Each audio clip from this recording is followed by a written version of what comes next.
Hello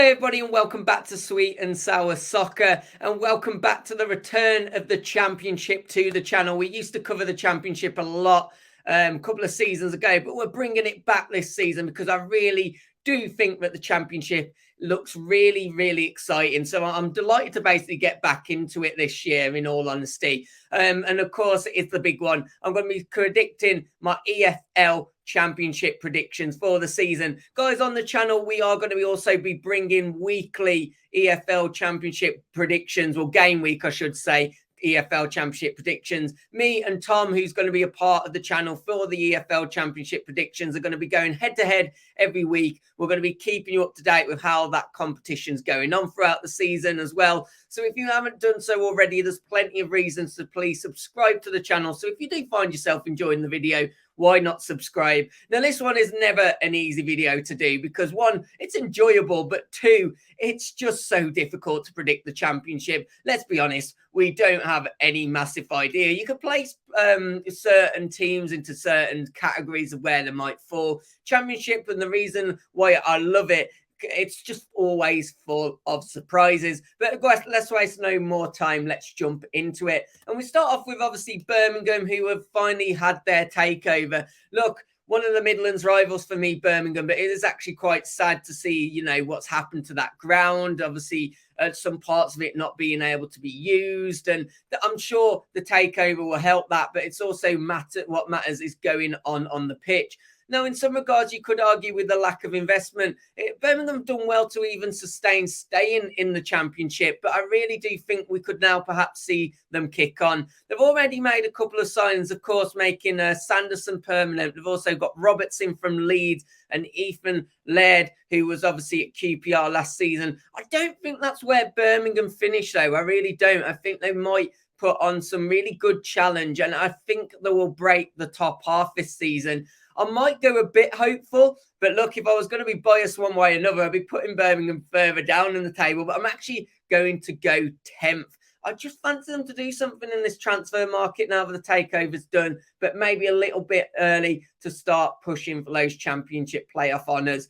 Let's move on and speak about the next team, and that is Blackburn Rovers. Now, obviously, Blackburn Rovers have unfortunately lost Brereton Diaz, so they've got to make up a lot of goals there. And it does make you wonder, is that going to sting them? Of course, unfortunately for Blackburn as well, it was a pre-contract signing, which means they didn't get the big, the big amount of money coming in. You'd speak about other teams. I'm going to speak about Coventry in a minute. At least they managed to get like 25 million. It almost feels like Blackburn rolled the dice. A couple of seasons they've been challenging the playoffs. They've been challenging potentially going up, and they just didn't make it. You do wonder if that risk is going to come back to bite them. It's still amazing that the Venkis are in charge as well with their owners when it comes to Blackburn as well. I think they might struggle a little bit more this season. Might be slightly controversial. A lot of these predictions are going to be, but I am placing them in 15th position. Let's move on and speak about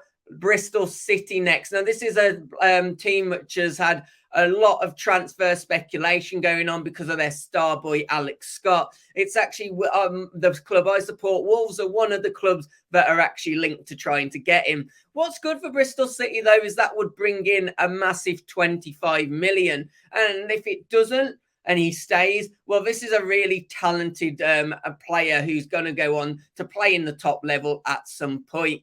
It might be better for Bristol City in some way to get that 25 million in, especially if the ownership are then willing to invest it back in the club. But if I'm taking the club at face value as I see it at the moment, I think they're going to be sort of around that mid-table. I have placed them actually in 13th place.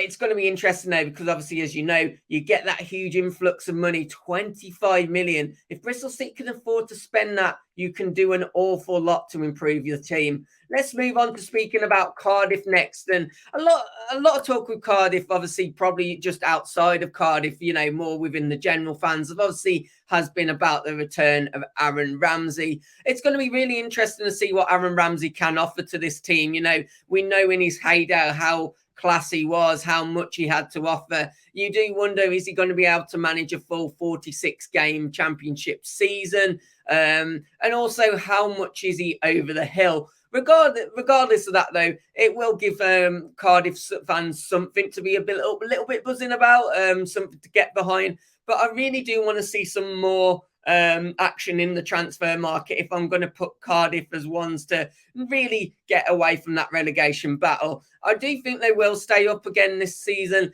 At the moment, I'm sorry, Cardiff fans, I am placing you 21st. And at the moment, at least you stay in league. There's obviously still, from what I'm reading, a lot going on around the, whether you're going to have to pay a massive fee for Salah, of course, who unfortunately sadly didn't get to play for the club. But that could be a real damaging matter if that still gets pushed for what Cardiff can go and do in the future.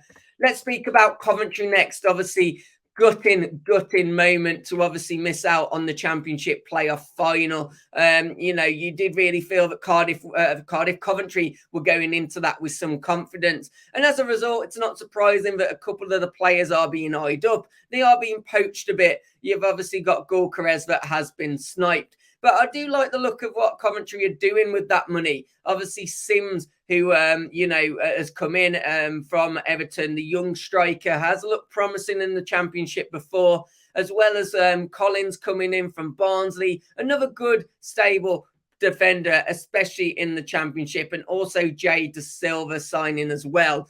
I think it's really going to depend whether more of their players get basically poached for Coventry, and if so, what transfer fees can they bring in? How much of that can they spend? Of course, it's great news for Coventry fans that you will be back at the Rico Arena, but you will probably be wanting to challenge again to try and get that promotion to the Premier League, especially how sadly last season concluded. I have got you getting back into the playoffs. I've actually gone for 5th position. I do think you've got a really good team, and I think Sims is a really good replacement actually for Gyökeres. I don't think he will score as many goals, but I think it's a really shrewd signing. I really do expect him to do quite well.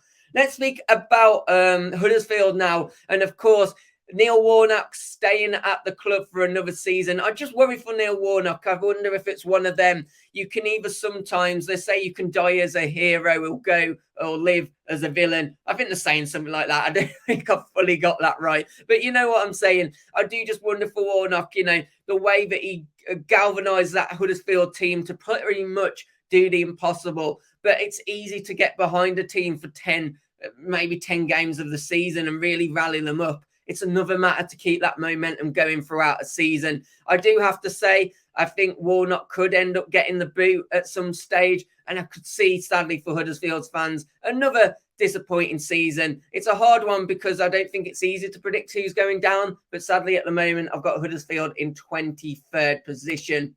Apologies, Huddersfield fans. Let's move on to Hull City now. Really interesting couple of signings here. And I'm really monitoring the whole situation because a bit of a disclaimer. I think maybe I should have put you guys maybe a little higher. I could see you potentially going higher where I've put you. But, you talk about Liam Delap coming in. Really interested to see how he gets on. That could be a really good signing. And, of course, Ruben Vinagre, as a Wolves fan, I can tell you that he will be a very good Championship player. But it is one of those players that has really kind of lost his way. When he signed for Everton last year, I thought he would have ended up a bit of a regular starter. Barely played for them. And he actually ended up quite a disappointing transfer, didn't it? So a player that I think will be looking to gain some confidence, but I think will be a really good player for Hull. At the moment, though, I have got you placed in 17th position, which I believe will be a slight improvement over the past couple of seasons. But I'm sure Hull fans will potentially be looking for you guys to go further up. Maybe one of them, but I don't mind admitting I might have got wrong. Ipswich Town next, and this is a really interesting one because watching and reading about Ipswich, actually, I've seen a lot talking about how Ipswich might be the surprise package of the Championship in some ways, and it got me intrigued as to why, because admittedly, no surprise League One clubs, you don't really hear a lot about them unless obviously, something huge is going on. But obviously, I've been keeping up with what's happening in the Championship because we're bringing more Championship content. And it got me reading about the American owners that have obviously come in. And that's the main reason that we saw Ipswich get that promotion. And obviously, they seem keen to carry on investing. I think, in fact, the owners made a comment when Ipswich went up from League One that this was certainly only just the start. And they really want to build a team that's going to be competitive for the Championship season. Well, what have they done so far that might suggest that? Amari Hutchinson coming in, young Chelsea youngster, really does look exciting. And you imagine that Ipswich might take some, really take this Championship by storm. I think it might be a little bit too early to put them in a playoff position at the moment, purely just because I think that, there's a lot going on. But what I am going to do is I am going to place them in 9th position. Of course, the Championship is really competitive.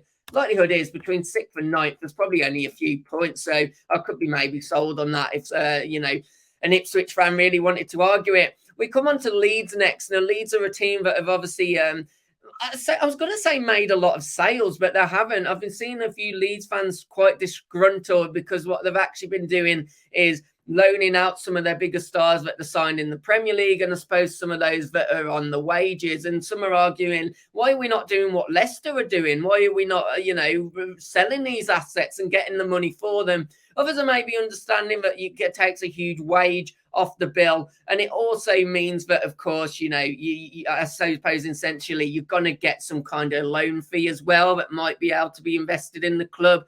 Regardless of that, though, Leeds have lost a few players because of it, and I think they will want to see some type of reinvestment. It is a rebuild for Leeds. It's going to be a battle, I think. I think they are going to be near the top. I've actually got you guys placed 3rd for now, but I am interested to see what you do with the rest of the Championship's transfer window, because that could make a huge, huge difference. Let's move on to speaking about Leicester. Guys, no surprise where I'm going to put Leicester, to be honest. I thought, shall I mix things up? But I'm going to one thing I do on this channel, despite it maybe not being the most interesting, I always will keep it integral. I think when you look at Leicester's squad, you've got the front three. I mean, where one of them might go. Iheanacho Daka Vardy. It's better than some Premier League teams. Winks in the Championship as well. And any money that they seem to be selling at the moment, because they're going to get parachute payments and they're probably real confidence they can get back up, they seem to just be reinvesting it in the squad anyway. I can't see Leicester doing anything but finishing first. It's just an honestly ridiculous Championship team. Even though they've lost a few, of course, they've lost Maddison, also Barnes. You could argue they might need a winger or so. Wouldn't surprise me if you see that happening, though, in the next week or two, and maybe even poaching some of the better players in the Championship as well to help that happen. Middlesbrough are another team after a really strong end to the Championship season. Obviously, Michael Carrick doing absolute wonders, and obviously there's a lot of attention on him. At one point, he was potentially linked to the new Spurs job, in fact. I think there's going to be a continuous change when it comes to Middlesbrough, and they will be wanting to mount chase for it, maybe even automatic promotion. I think the Championship playoffs, though, will be something that they aim for as a minimum. I've got to be honest, we're seeing new signings being made. We're seeing additions to the squad. I think we'll see continuous improvement with Middlesbrough. And I think for that reason, I have got them actually sitting in 4th. I think they won't struggle to get into the Championship playoffs.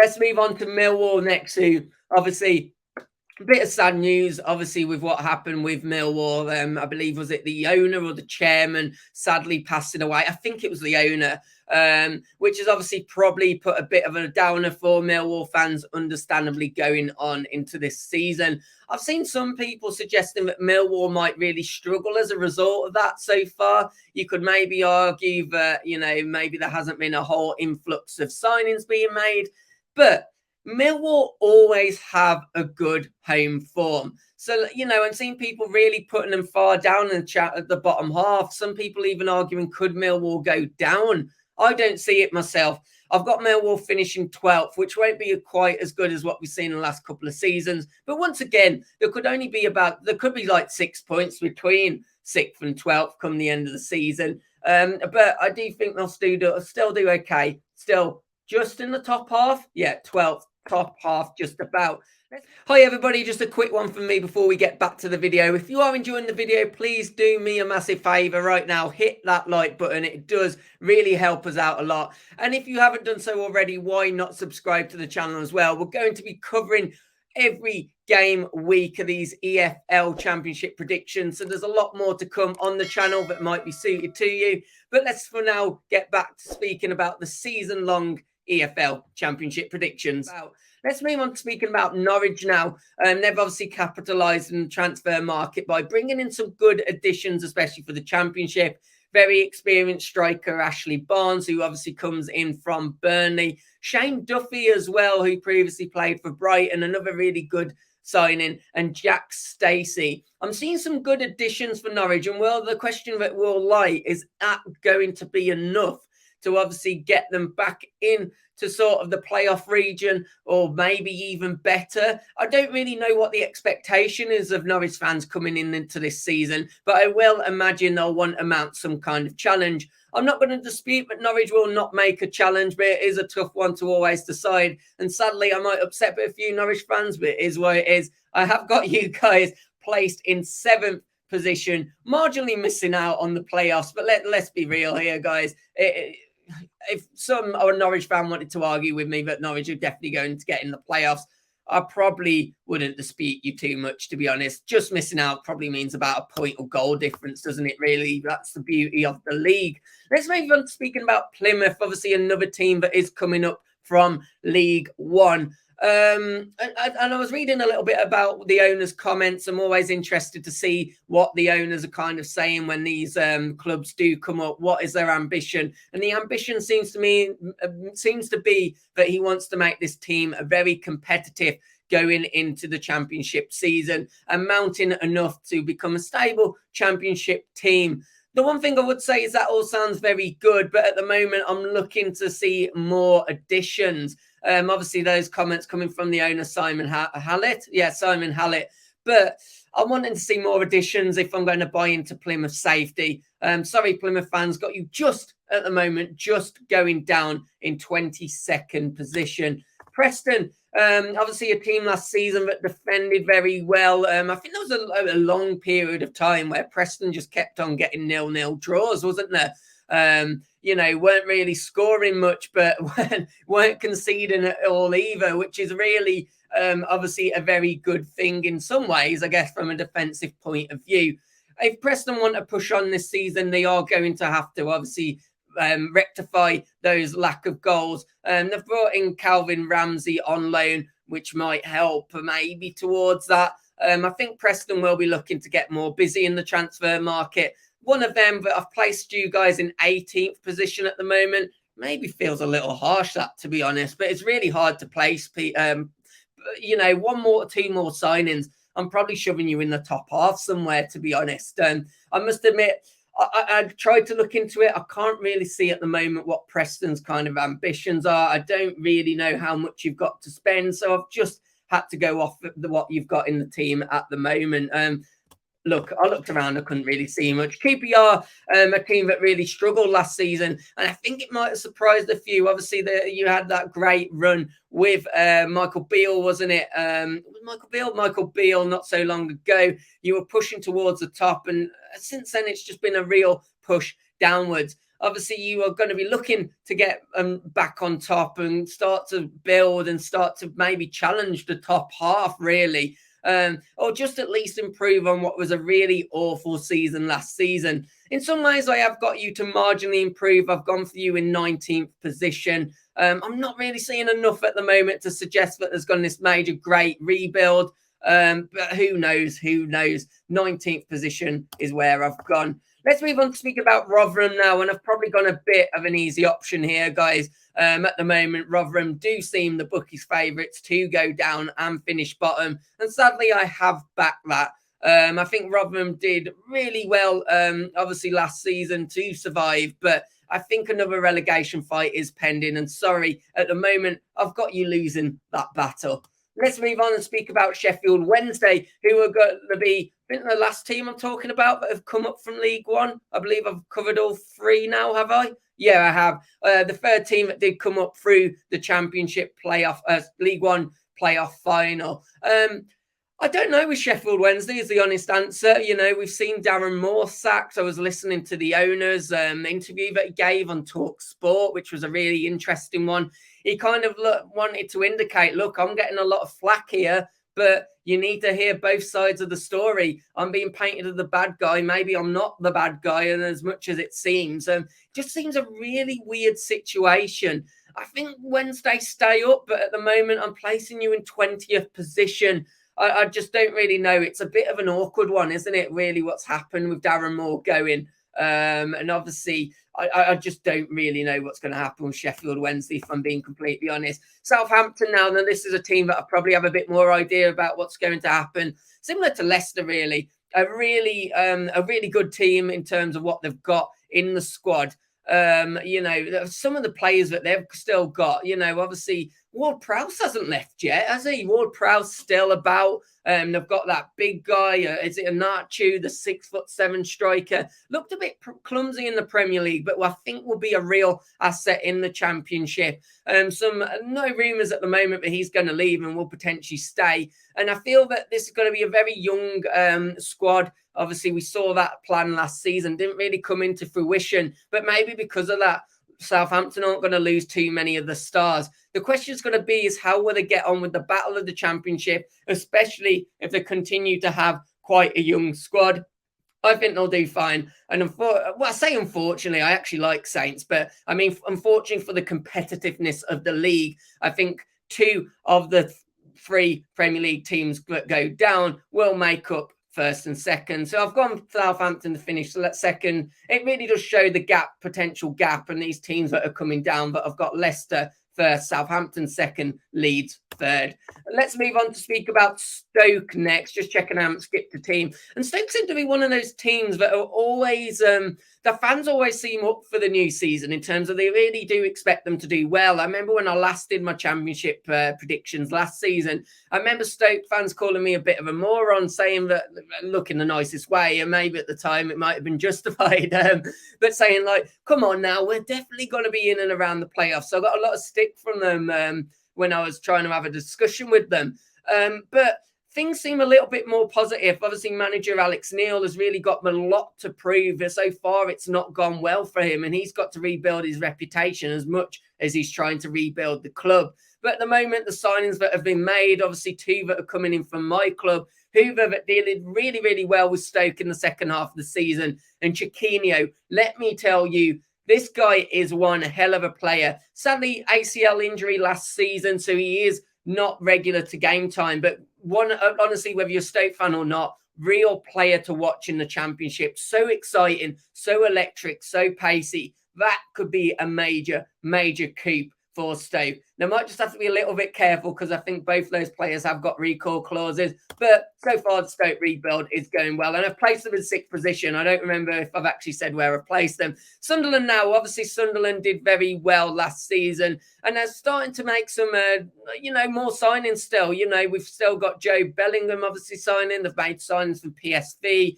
They've made signings from Benfica as well, obviously going a bit out of the English system to try and pull in some real gems. The problem, honest opinion with that is, as much as I looked into these players, I don't know an awful lot about them and can't really gather how much of an impact they're going to make.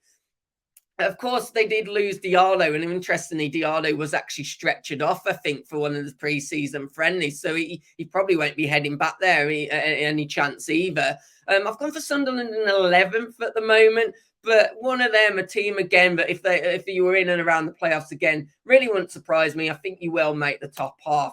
Swansea, a team that has surprised me in the last couple of years because they've been one that I've been constantly tipping to do well and make the playoffs. You know, obviously they had Perrault, they had Obafemi, two strikers that I thought that as a combination, I thought Swansea should have done much, much better than what they did last season. The worry is, obviously, Obafemi's gone. They've also potentially going to lose Perrault. He's been linked a lot with a move away. And, of course, they'll be clinging onto him for that last, all the way to the end of the transfer window, really. I think they need him if they've got any hope of having a great season. At the moment, I've gone Swansea to be placed in 14th position. Let's talk about Watford now. Last but one club.